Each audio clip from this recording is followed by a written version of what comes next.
am thrilled to introduce our 2021 Books to Treasure illustrator, Selina Alko.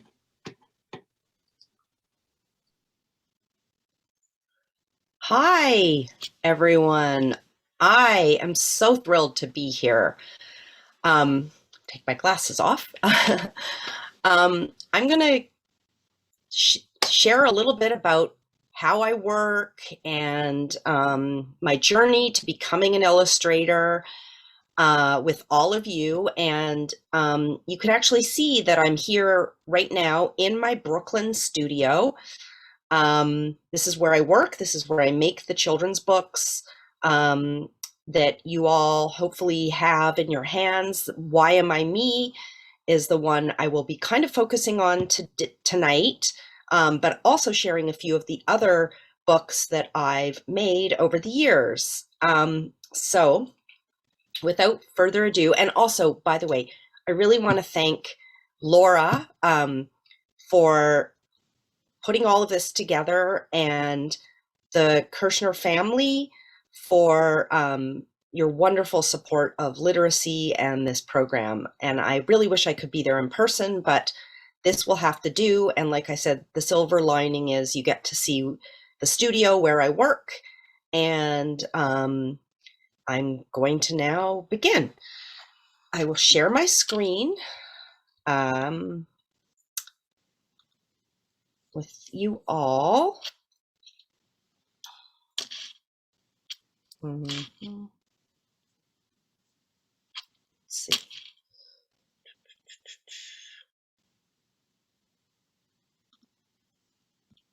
Why was I so able to do this the other day? Slide. No. Play. Okay. Sorry about that. Okay, so everybody has a story, and I'm going to be sharing with you my story. I've always loved to draw. I drew this illustration here of me when I was about 6 years old, and my parents, my father, Henry, my mother, Helen, and I was born in Canada, and my father was Turkish Jewish, and my mother Eastern European Ashkenazi Jewish. And they raised me in Vancouver, Canada, which is a beautiful city all the way on the west coast of Canada. It's a place that has water and mountains and also tall buildings. My father, who immigrated to Canada after he finished the army as a young adult, was a man of many interests and talents. He spoke 7 languages. He loved to garden, and he loved the beauty of nature, as well as he was an artist himself and a painter. He did this self-portrait, and it was hanging in our home growing up, which I used to find a little bit creepy, to be honest, this head floating with no body. But it sort of was etched permanently in my mind. And as he taught me to paint as I grew up, I thought a lot about, I would think back to this portrait, and it really, sort of had an impact on me. He had a love for objects and trinkets from the old country, things that he brought over from Istanbul, such as that circular eye called an evil eye, which wards off evil spirits. We had those hanging throughout our home for good luck. My mother, she stayed at home to raise my sister and I. I have a younger sister, and we, on my mother's side of the family, there's a scrap metal recycling business over 100 years old. Her great-grandfather started it, peddling metals with a horse and buggy, and has grown into a very large multi-yard operation throughout Canada and the United States. My generation, I am the not the black sheep. I don't like that term, but I am the one that sort of left home to become an artist. But many of my cousins and peers my age do work in the business. And I should just add, that when I was young, we used to play in the yard on the old abandoned school buses and cars, and it was a great playground, which was very stimulating to my creativity and imagination. But I've always loved to draw. This is a drawing I did when I was about 3 or 4 years old. I love colors and patterns. And when my favorite author as a young person was Richard Scarry. I loved his books. He was an illustrator as well, because they were filled with pictures of mostly animals in different environments and settings, where he labeled all of his pictures with words. And I just could not get enough of looking at the animals that were dressed up as humans in different outfits as police officers and mailmen and milk delivery people, and the different types of modes of transportation, and the homes that were, all the different rooms and objects in the homes were labeled. So I really developed this fascination with words and images together. When I was a little bit older and able to write my own stories, I kept this journal type of notebook story book at home called Mary and Her Adventures. And I realized that I think Mary was really myself, and I was writing stories about things that happened with me and my family, my sister, our dog, my next door neighbors. And I kept it at home for over a couple of years. And I do believe that was my early attempt at sort of writing children's stories. And here you can see in this little illustration at the bottom right, kind of mimicking the way that Richard Scarry does a cross-section of a house, and you can see the kitchen and the living room, and that looks like must be a birthday party, because that's a pin the tail on the donkey. When I was a little bit older, in adolescence, I was a voracious reader. Judy Blume was my favorite author. I learned so much from all of her books. I read them over and over again. They really helped me get through lots of tough times, and understand the world around me. And by the time I was ready to decide what to do once I graduated from high school, I decided to go to art school, and my father recommended New York City, since when he actually immigrated to Canada, he did so by way of New York City, and he was a bike messenger for about a year in New York. And I learned that the best art schools are here in New York. So a thing that I loved about New York immediately when I moved here was I felt very at home in the diversity, the variety of people coming from all over. As a Jewish girl who always felt a little bit like an outsider growing up in Canada, with such an eclectic family, my father who spoke all these languages, and me myself being an artist. Artists sometimes feel a little bit out of the norm. So New York was home to me. And when I was I went to the School of Visual Arts in Manhattan, and I studied illustration. I didn't even know what it was before I got to the school, but I learned that it's an actual major and a profession, something that I could really do and pursue as a career. When I was at art school, I did a lot of looking at myself and my own identity and learning a lot about other artists as well. One of my favorite artists is Van Gogh. That's his self-portrait on the left. And I also love Frida Kahlo on the upper right. And that's a self-portrait I did on the lower right. Kind of a combination of both their styles. I learned a lot about children's books when I was in college, and I actually ended up sort of majoring in children's book studies. There wasn't as much happening when I was in school, and now there's an explosion of so many different styles, but things were starting to open up.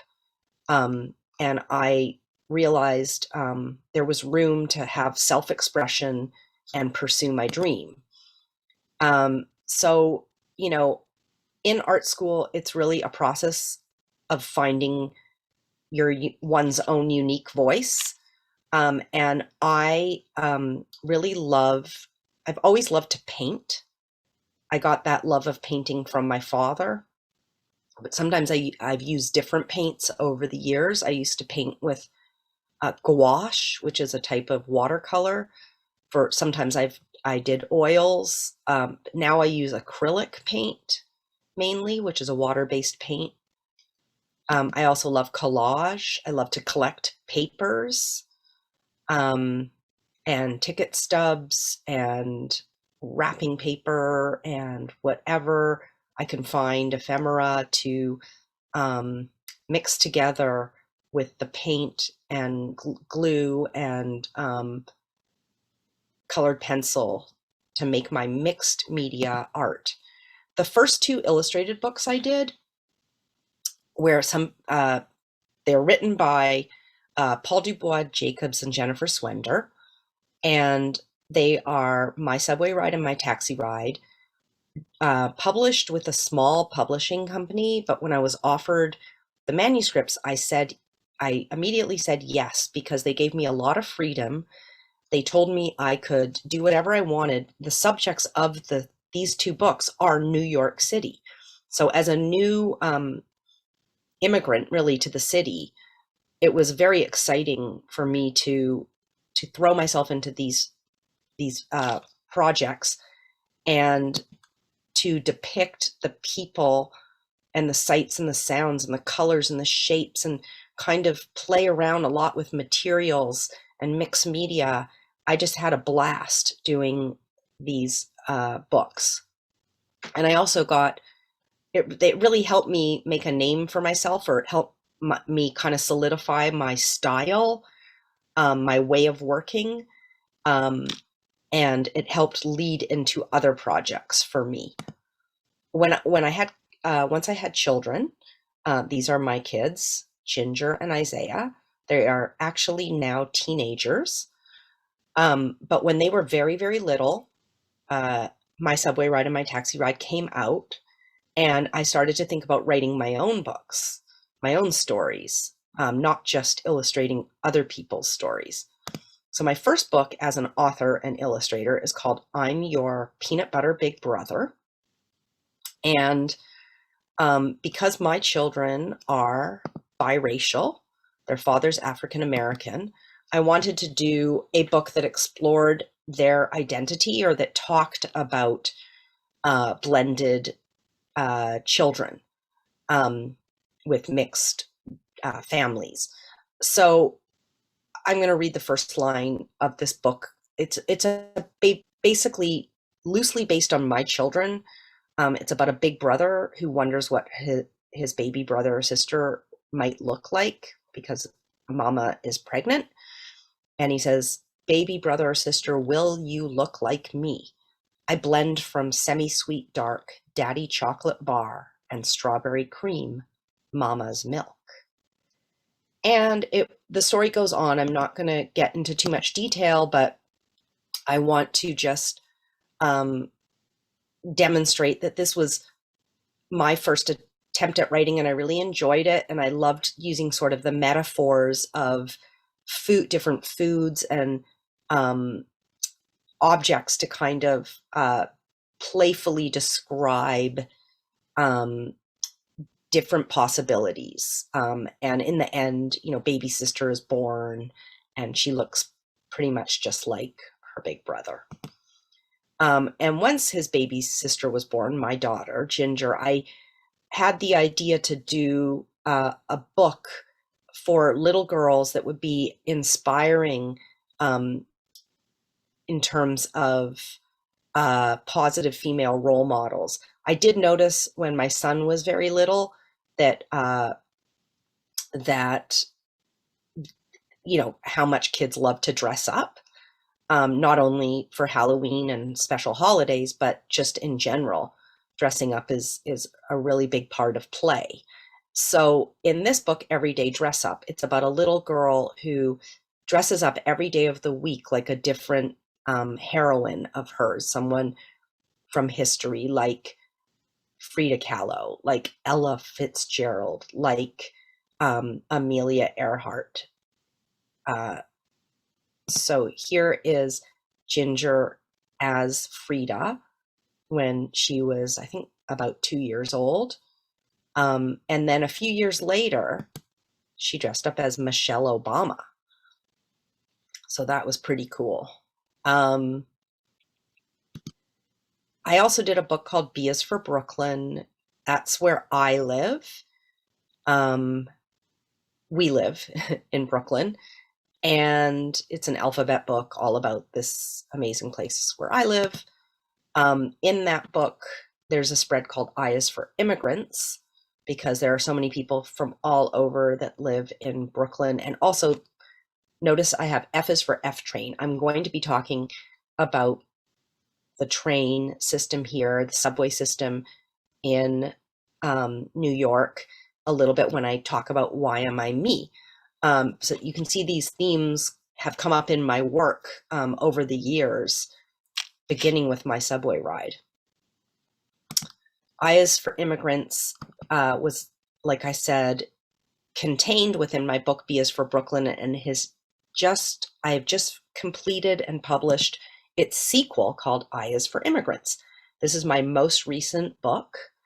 It came out in June, and it was really a lot of fun to work on. Work from my Brooklyn book inspired me being a part of a big mural project at the Brooklyn Public Library. This is a big mural panel that I did along with several other Brooklyn children's book illustrators, including, some of you may know, Sophie Blackall, Paul Zalitsky, Javaka Steptoe. They are all Caldecott award-winning illustrators, so I was extremely honored to have a panel included at the library. I've collaborated with the father of my children, Sean Qualls, who also does children's books, on 4 books. One of the books we did, the first book that we did together, is called The Case for Loving, The Fight for Interracial Marriage, and I wrote this book. It's a nonfiction story about Richard and Mildred Loving, and we illustrated it together. It is the true story of the Loving versus Virginia Supreme Court case legalizing interracial marriage. So I'm just going to show a few images from the book to kind of explain how we took this sort of pretty serious piece of history and made it relatable for children. So, all kids can relate to like a love story. And basically, there was a man named Richard and a woman named Mildred, and they fell in love. And when Richard popped the question String Bean, which was her nickname, she jumped with joy. they got married, but something terrible happened. They were told they couldn't live together in their hometown of Virginia, and that they had to move next door to Washington, D.C. if they wanted to stay married and live together. So it took them 9 long years. They hired lawyers and they fought for the right to be married, and they finally, eventually, their case went all the way to the Supreme Court, and they won. And they lived happily and legally ever after. They were able to move back to Virginia and live in their home, and they had 3 children. So that book was our first collaboration. Obviously, it related to our family life, and our own children who are interracial would not have been born if it were it not for the laws that were changed and made to legalize interracial marriage about 50 years ago. All of this leads to our 3rd book collaboration, written by Paige Britt, who lives in Texas, and illustrated by Sean and myself. It's called Why Am I Me? And it is a very simple text which asks questions of identity by 2 young children. Nowhere in the book does it say who the characters are. That is the job of the illustrator. It was our job to come up with the 2 protagonists of the story. So we loosely based them on our own children, Ginger and Isaiah, and also a little bit on ourselves. So here I'm going to kind of mix sketches together with final art, so you get a sense of the process of making the book, but then also the actual book. It's really about a little bit there. So it takes place on the subway. So I'm circling back now to the subway, which is a train that moves really fast throughout New York City to lots of different neighborhoods and different boroughs. And we thought it was sort of a perfect place to set the imagining and questioning of these characters, because they don't know each other, but they might find themselves in the same space, in a tight, crowded same space for quite some time while they're on this journey, moving sometimes underground, sometimes above ground.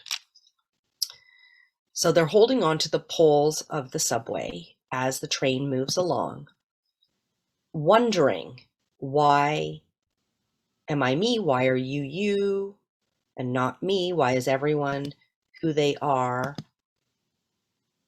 and not somebody else entirely? These are the setting, some of the sketches of the setting. Like I said, it's these characters are asking questions about their own identity, but they're all, by looking at others, by really taking the time to look and observe, it really sparks that feeling of putting yourself into somebody else's shoes, and which is, we call empathy, and also imagination and understanding. So we have sketches of all the different people. We really wanted to show a variety of shapes and sizes and skin tones, and really have this opportunity for them to wonder why everyone is who they are.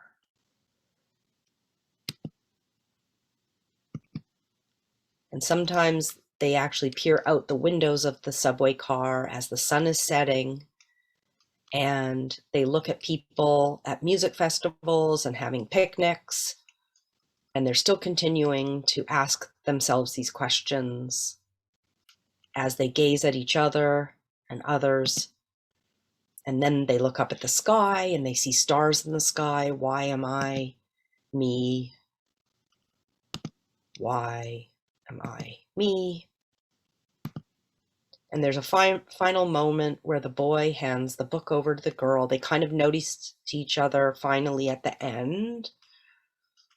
And they cross over in a Venn diagram where the center shows what they may have in common. And as you can see, we put a star in the center of their eye to show that after they had been looking up in the sky at the stars in the sky, that maybe they are actually made from the same starry stuff after all.